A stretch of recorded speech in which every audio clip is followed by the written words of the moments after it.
आणि एक महत्त्वाची बातमी समोर येते। नव्या वक्फ कायद्याला सुप्रीम कोर्टाची स्थगिती बघायला मिळते। या क्षणाची मोठी आणि महत्त्वाची बातमी आपण बघतोय।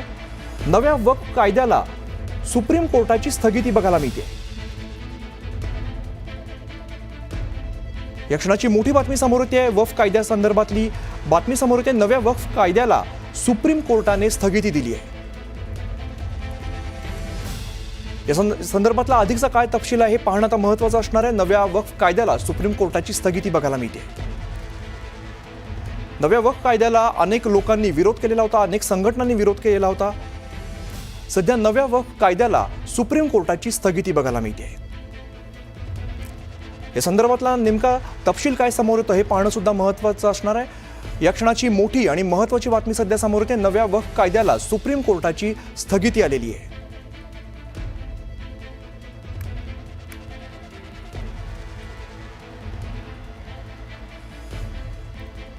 प्रशांत इला रामदास आमचे प्रतिनिधी अधिकची माहिती देतात। प्रशांत, नव्या वक्फ कायद्याला सुप्रीम कोर्टाची स्थगिती मिळते, काय नेमकी कारण आहेत?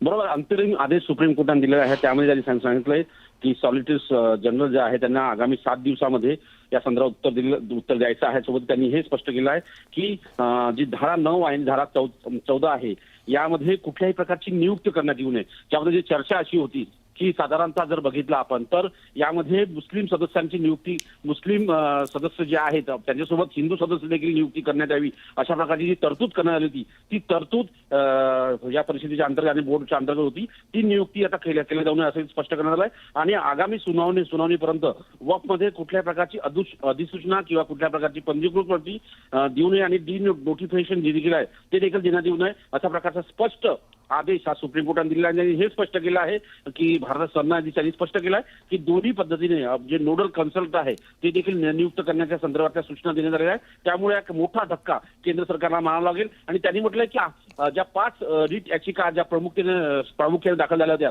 त्यामधल्या याच्या आधारावरती आम्ही निर्णय देतोय। आणि महत्वाचं म्हणजे काल ज्या पद्धतीनं सुप्रीम कोर्टाने स्पष्ट संकेत दिले होते की अंतरिम स्थगिती देण्यासंदर्भात आम्ही विचार करतोय आणि त्या संदर्भात आज जर बघितलं काल ज्या धर्तीवरती सुप्रीम कोर्टनी स्पष्ट केलं होतं की या सुनावणी दरम्यान या आधारामध्ये जर बघितलं आपण एक तर जी निश्चित